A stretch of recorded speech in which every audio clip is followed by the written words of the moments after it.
Welcome students.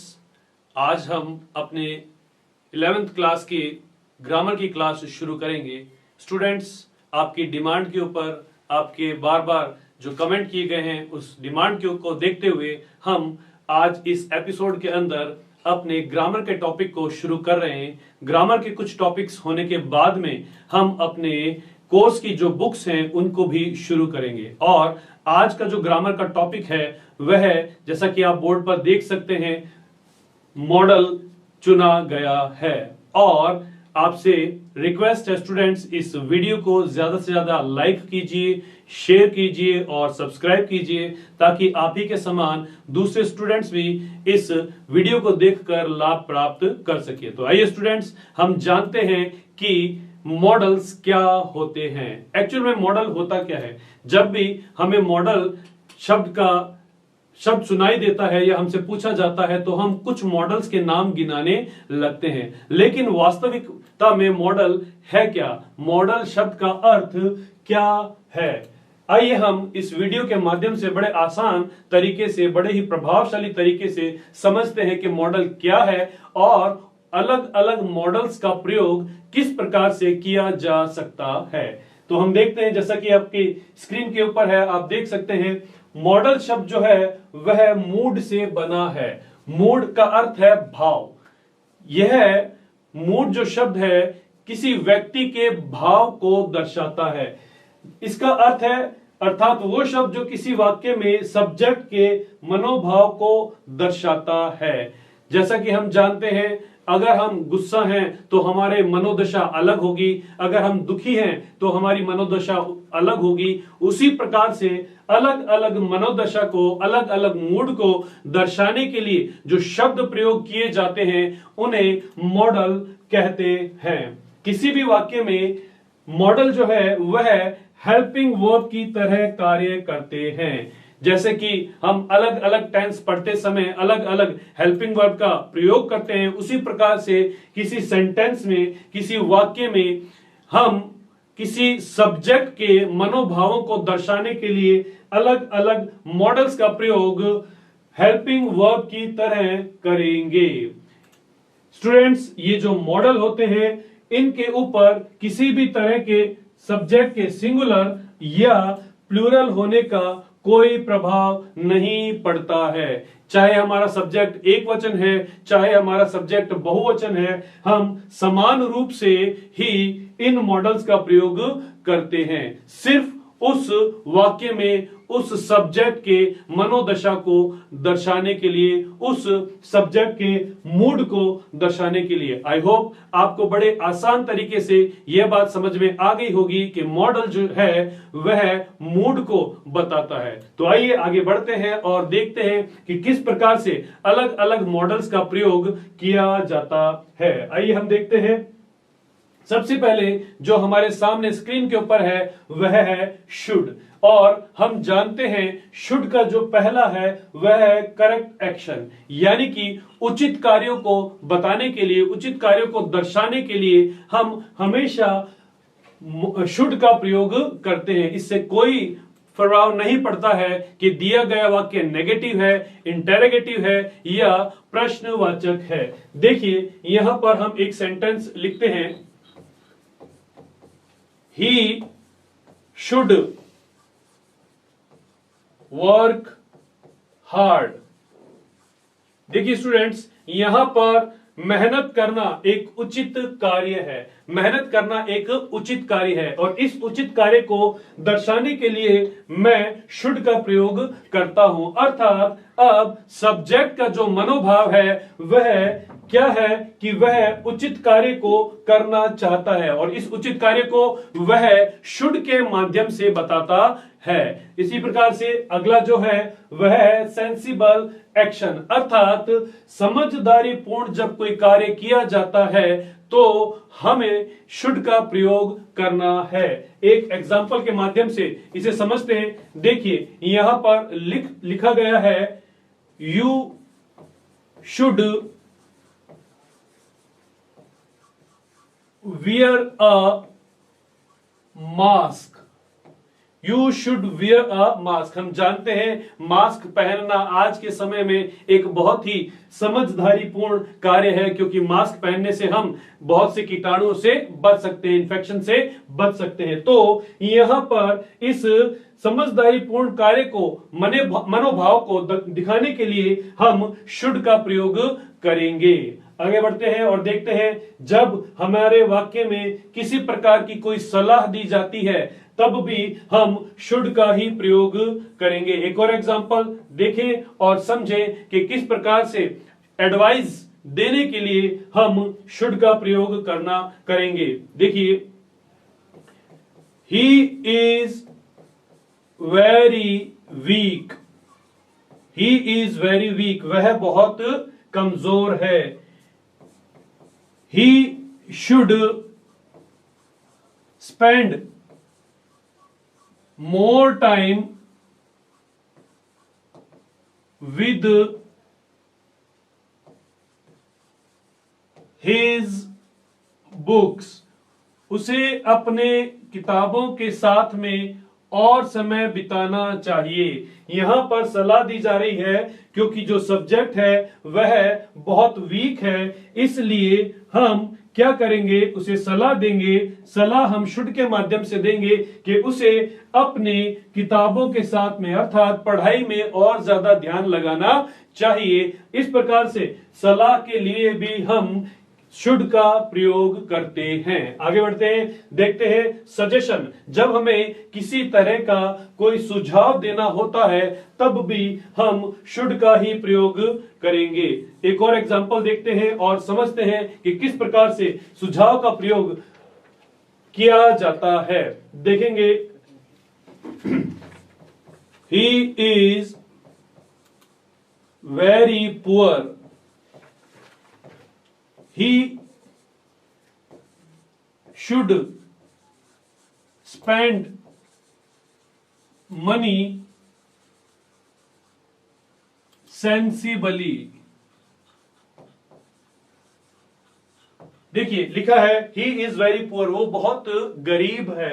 He should spend money sensibly। हम यहां उसे सुझाव दे रहे हैं कि उसे जो पैसा है वह कैसे खर्च करना चाहिए, सोच समझ के, बड़े ही बुद्धिमत्ता से खर्च करना चाहिए। इसलिए हम यहां उसे सुझाव जब देंगे तो शुड का प्रयोग करेंगे। और इसी प्रकार से जब हमें परामर्श देना होता है, जब हम किसी को परामर्श देंगे तब भी हम शुड ही का प्रयोग करेंगे। जैसे मैं आपको एक परामर्श देता हूं कि आप इस वीडियो को ज्यादा से ज्यादा आप देखिए, तो मैं कहूंगा you should watch this video more and more, और उससे क्या करना है, साथ ही साथ आपको इसको लाइक भी करना है। तो इस प्रकार से हम जानते हैं कि कैसे इन ट्रिक्स को, इन पॉइंट्स को हम याद करके शुड को देख सकते हैं। आगे बढ़ते हैं और देखते हैं कि दूसरा मॉडल कौन सा है। देखिए स्क्रीन के ऊपर आपको आउट टू मॉडल दिखाई दे रहा है। इस मॉडल के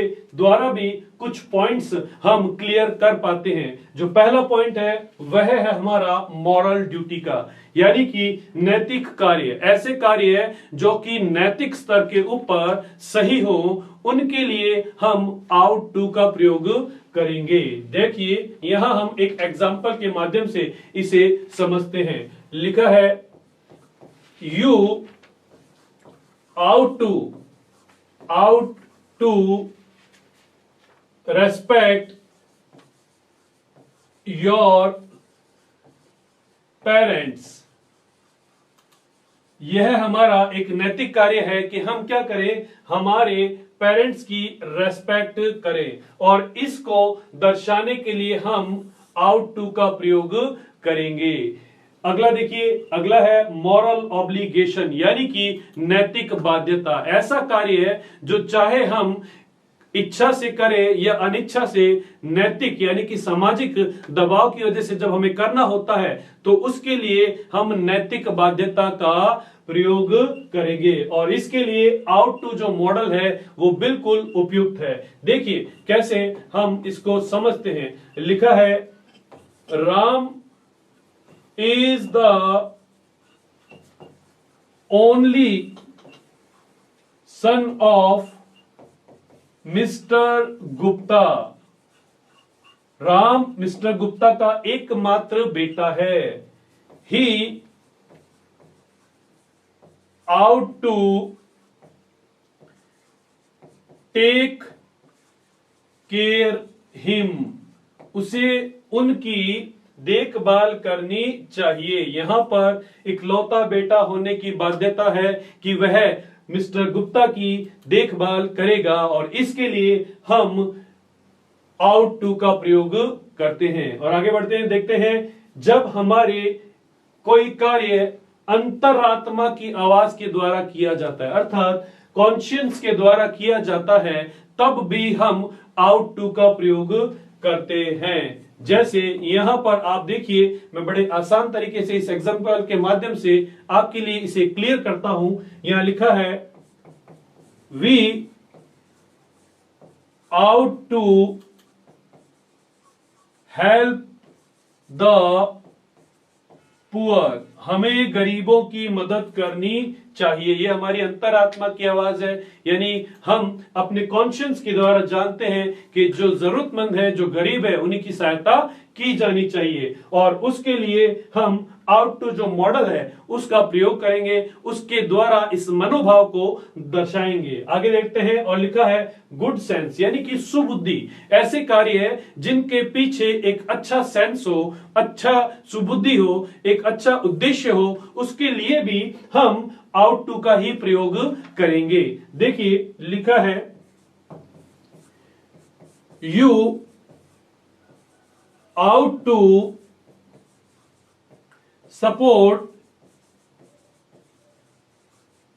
योर वीक फ्रेंड्स। देखिए यहां हम लोग देखते हैं, लिखा है you ought to support your weak friends, तुम्हें अपने कमजोर दोस्तों की सहायता करनी चाहिए। तो इसके पीछे जो उद्देश्य है, उसके पीछे जो सेंस है, वो एक अच्छा सेंस है कि वह अपने कमजोर फ्रेंड्स की सहायता करना चाहता है। इसलिए यहां पर हम आउट टू मॉडल का प्रयोग करते हैं। तो आपने देखा इन चारों पॉइंट्स को हम लोगों ने किस प्रकार से यहां पर समझा है। आइए स्टूडेंट्स देखते हैं, आगे बढ़ते हैं, अगला मॉडल कौन सा है और किस प्रकार से हम उसे आसानी से समझ सकते हैं। अगला मॉडल है मे, सबसे कॉमन और सबसे ज्यादा प्रयोग में आया जाने वाला यह मॉडल है। आपने बहुत बार इसका प्रयोग किया होगा। पहला जो पॉइंट है जो कि हम मे के द्वारा सीखते हैं वह है फॉर्मल परमिशन, यानी कि औपचारिक आज्ञा लेना या देना। औपचारिक आज्ञा से क्या अर्थ है स्टूडेंट्स, इसे समझिए।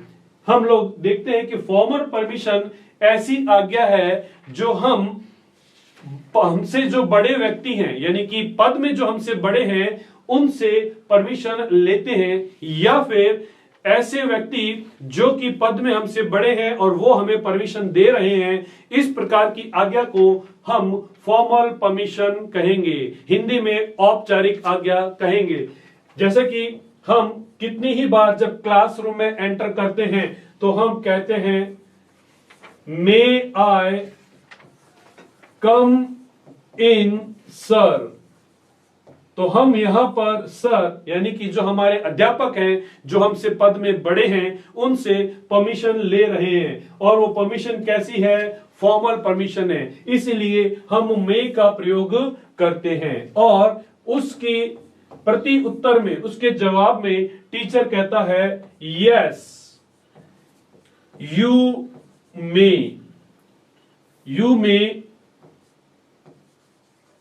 कम इन, तुम अंदर आ सकते हो। इस वाक्य में हम देखते हैं कि टीचर जो है वो हमें मे के द्वारा परमिशन दे रहा है। अर्थात जब भी इस प्रकार के वाक्य आते हैं, जब हमें औपचारिक परमिशन लेनी है, तो हम वहां पर मे का प्रयोग करेंगे। आगे बढ़ते हैं और देखते हैं फैक्चुअल पॉसिबिलिटीज, अर्थात तथ्याधारित संभावना। ऐसी संभावना जो किसी तथ्य के ऊपर, किसी फैक्ट के ऊपर आधारित हो, जिसको कहने के लिए हमारे पास में कोई सबूत हो, उसके संभावना को दर्शाने के लिए हम मे का प्रयोग करते हैं। जैसे यहां एक एग्जांपल में लिखता हूं, there are clouds there are clouds in the sky, आकाश में बादल हैं। इट मे रेन टुडे, आज बारिश हो सकती है। तो मैं इस तथ्य के ऊपर एक बात बोलता हूं, किस तथ्य पे कि आकाश में क्या है, बादल हैं। इस तथ्य के आधारित हम एक बात बोलते हैं कि आज बारिश हो सकती है, और इस संभावना को दर्शाने के लिए हम मे का प्रयोग करेंगे। अर्थात जब भी ऐसी बात हो जिसको कहने का हमारे पास कोई आधार है, तब हम वहां पर मे लगाएंगे। आगे बढ़ते हैं और देखते हैं विश, ब्लेस, कर्स, यानी कि इच्छा, आशीर्वाद, बद्दुआ, श्राप, बुरी बात के लिए भी हम मे का प्रयोग करते हैं। ऐसे वाक्यों में मे जो है वो शुरुआत में लगता है और अंत में फुल स्टॉप दे दिया जाता है।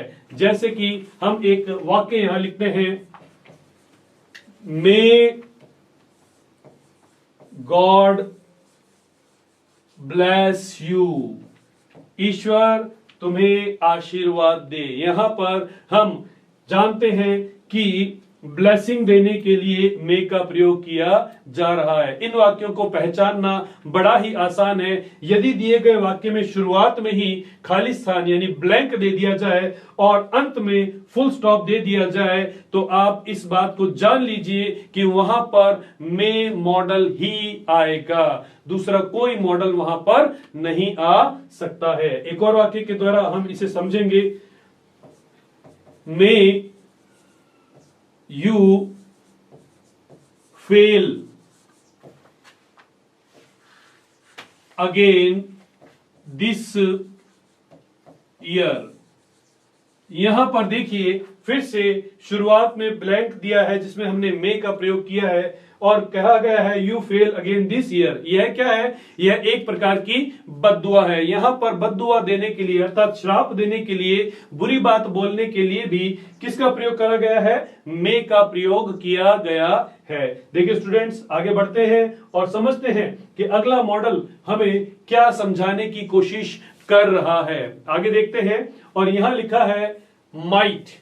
मे का पास्ट जो है वह माइट होता है, लेकिन हम जानते हैं कि माइट का प्रयोग अपने आप में यानी कि इंडिविजुअल भी किया जाता है। इसके क्या रूल्स हैं, आइए हम देखते हैं। सबसे पहला रूल है रिमोट पॉसिबिलिटी, यानी ऐसी संभावना जो कि न्यून हो, किसी कार्य के पूरा होने की संभावना जब न के बराबर न्यून होती है, बहुत कम होती है, तब हम माइट का प्रयोग करते हैं।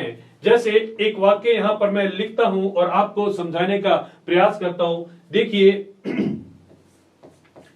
There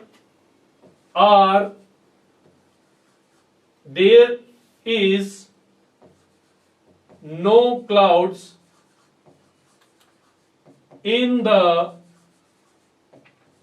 sky, it might be rain today।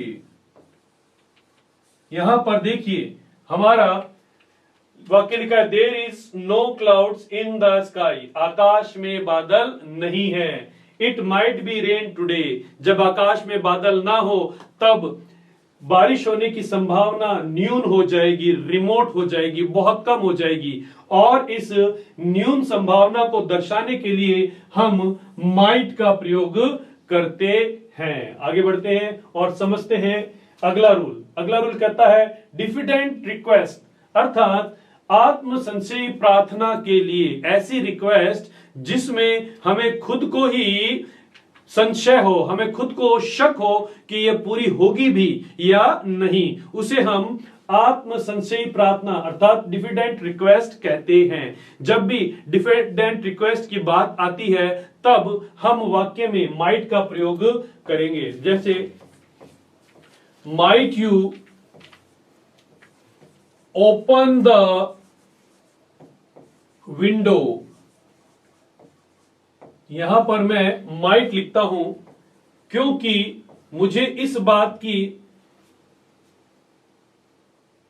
आशा कम है कि यह खिड़की का खोलना पूरा होगा या नहीं, क्योंकि जो व्यक्ति खिड़की के पास बैठा है उसकी इच्छा के ऊपर निर्भर करता है कि वो खिड़की खोलेगा या नहीं। अर्थात जो संशय है वह मन में है, इसलिए हम माइट का प्रयोग करेंगे। आगे बढ़ते हैं और देखते हैं कैजुअल रिक्वेस्ट, अनौपचारिक विनती करने के लिए भी हम माइट का प्रयोग करते हैं। हमने देखा था कैसे औपचारिक रिक्वेस्ट होती है, उसी प्रकार से अब हम देखते हैं अनौपचारिक विनती या रिक्वेस्ट क्या होती है। ऐसी विनती जो हम अपने दोस्तों, रिश्तेदारों, जान पहचान वालों या पड़ोसियों से करते हैं वह कैजुअल रिक्वेस्ट होती है, जिसे हम इनफॉर्मल भी कहते हैं। और ये रिक्वेस्ट कभी कभी हम अनजान लोगों के साथ में भी करते हैं। ऐसी किसी भी बात के लिए, ऐसी किसी भी रिक्वेस्ट के लिए हम माइट का प्रयोग करेंगे। जैसे एक सेंटेंस हम लोग यहां लिखते हैं, देखिए लिखा है I am new in the city. I am new in the city. Might you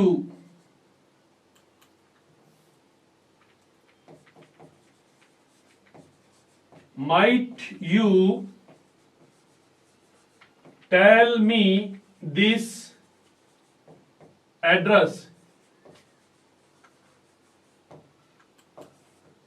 यहां पर देखिए हम कह रहे हैं I am new in the city, मैं इस शहर में नया हूं।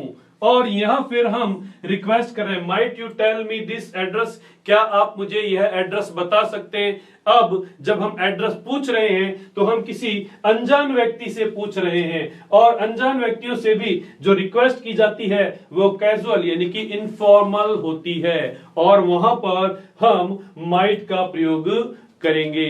तो इस प्रकार से हमने देखा कि किस तरह से इन वर्ड्स को याद रखकर हम माइट का प्रयोग कर सकते हैं। और आगे बढ़ते हैं और देखते हैं कि अगला जो मॉडल है वो हमें क्या समझा रहा है। अगला मॉडल है कैन, और कैन का अगर हम हिंदी अनुवाद करते हैं तो अक्सर हमारे सामने उसका अर्थ आता है सकना, किसी कार्य को करना, सकना। और इसका जो पहला पॉइंट है वहां पर लिखा है मोस्ट इनफॉर्मल रिक्वेस्ट, यानी कि सर्वाधिक अनौपचारिक विनती करने के लिए ऐसी रिक्वेस्ट जो कि अनौपचारिक है। और अनौपचारिक का अर्थ अभी हमने देखा था, समझा था, जान पहचान, दोस्तों, रिश्तेदारों, अनजान पड़ोसियों, क्लासमेट्स से जो रिक्वेस्ट की जाती है उसे हम अनौपचारिक रिक्वेस्ट कहते हैं, इनफॉर्मल रिक्वेस्ट करते हैं। और उसके लिए हम कैन का यूज करेंगे। जैसे can I take your pen,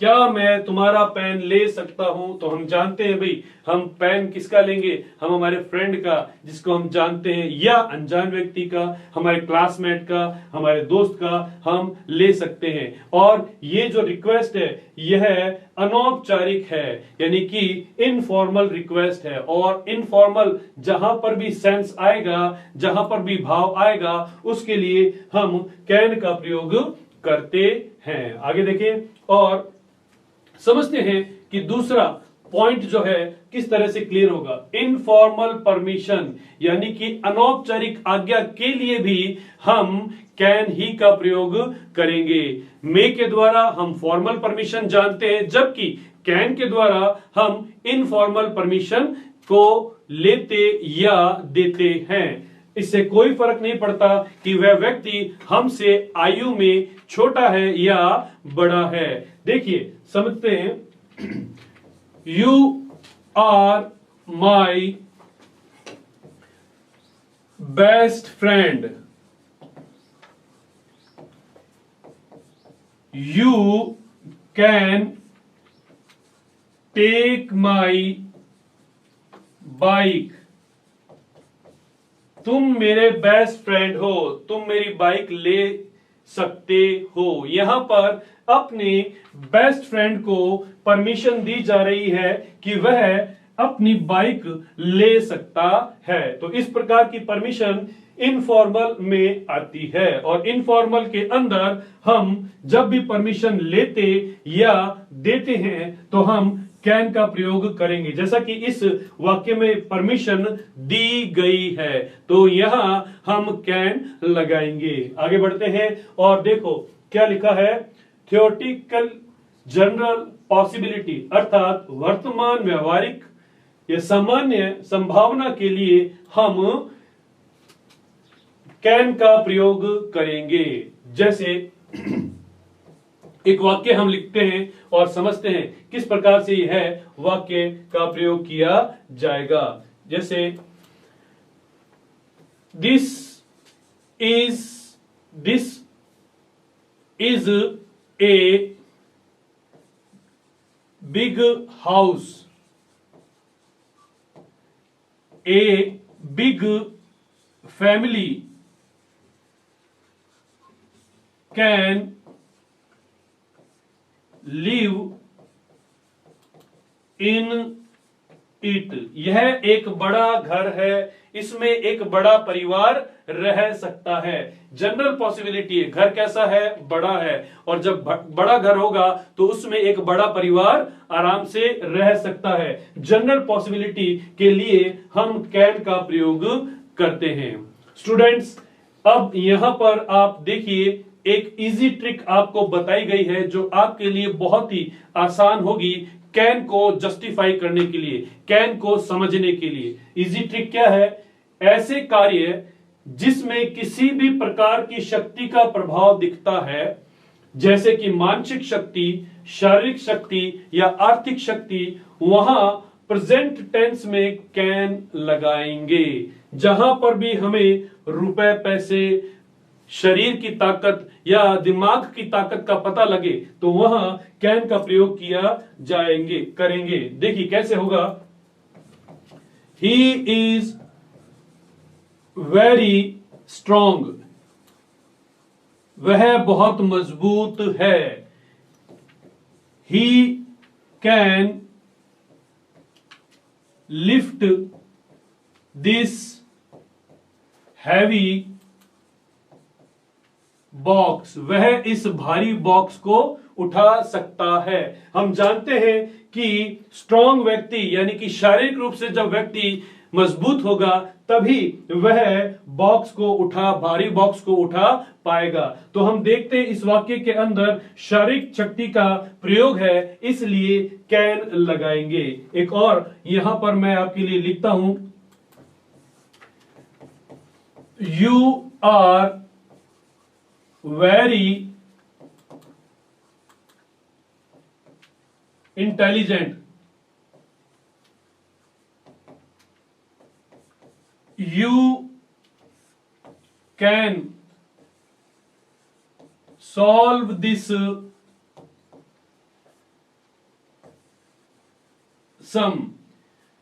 तुम बहुत इंटेलिजेंट हो, तो व्यक्ति इंटेलिजेंट कैसे होता है, दिमाग से होता है। और यू कैन सॉल्व दिस सम, तुम इस सम को सॉल्व कर सकते हो, सुलझा सकते हो। सुलझाने के लिए हम ताकत लगाते हैं, और कौन सी ताकत लगेगी, मानसिक ताकत। तो जहां पर भी शारीरिक, मानसिक या आर्थिक ताकत की बात होती है वहां पर हम कैन का प्रयोग करेंगे। आइए स्टूडेंट्स अगला पॉइंट देखते हैं, अगला मॉडल देखते हैं। अगला मॉडल हमारे लिए कौन सा है, और अगला मॉडल है हमारा कुड। हम जानते हैं कैन का पास्ट कुड होता है, अर्थात जो रूल प्रेजेंट टेंस में कैन के लिए लगेंगे वही पास्ट टेंस में कुड का भी प्रयोग करेंगे। परंतु कुड जो है अपने आप में एक इंडिविजुअल मॉडल है और इसके कुछ नियम प्रेजेंट में भी लगते हैं। देखिए हम समझते हैं, पहला है पोलाइट रिक्वेस्ट।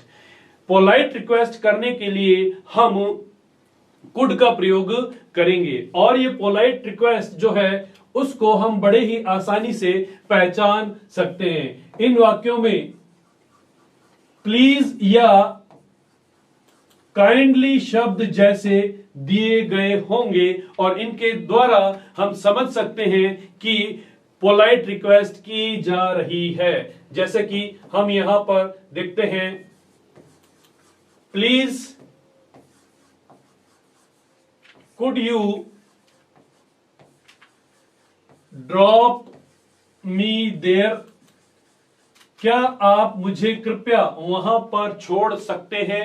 हम जानते हैं प्लीज शब्द आ गया है, इसलिए यह पोलाइट रिक्वेस्ट है और पोलाइट रिक्वेस्ट के लिए हम प्रेजेंट टेंस में भी कुड का प्रयोग करेंगे। आइए स्टूडेंट्स अगला देखते हैं। अगला है कंटीजेंट पॉसिबिलिटी, अर्थात आकस्मिक संभावना, ऐसी संभावना जो अचानक से आ जाती है, उसके लिए भी हम कुड का प्रयोग करते हैं। देखिए कैसे पता लगाएंगे। There is heavy rain, it could be landslide on hills, भारी बारिश हो रही है और भारी बारिश होने पर पहाड़ों पर क्या हो सकता है, आकस्मिक संभावना हो सकती है। किस चीज की?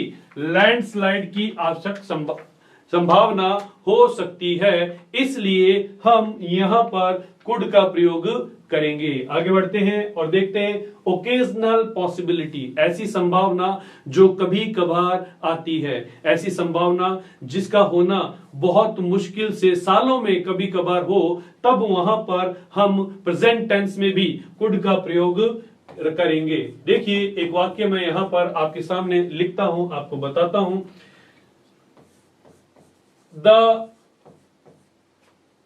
द ओशन या द सी कुड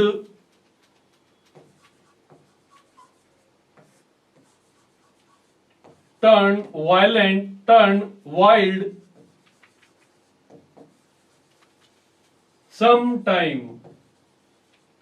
हमने यहां लिखा है, देखिए the sea could turn wild some time, समुद्र कभी कभार उग्र हो जाता है, यानी कि समुद्र के उग्र होने का जो संभावना है वो ओकेजनल है, बहुत कम ऐसा होता है कि समुद्र क्या होता है, उग्र होता है। तो इस प्रकार हमने देखा स्टूडेंट्स कि इन शब्दों के द्वारा, इन कीवर्ड्स को जानने के द्वारा हम अपने मॉडल्स को बड़े ही आसान तरीके से, बड़े ही सरल शब्दों में, बड़े ही इफेक्टिव तरीके से समझ सकते हैं। तो स्टूडेंट्स आज के वीडियो में बस इतना ही, और आप अपनी राय कमेंट के द्वारा हमें अवश्य बताइए।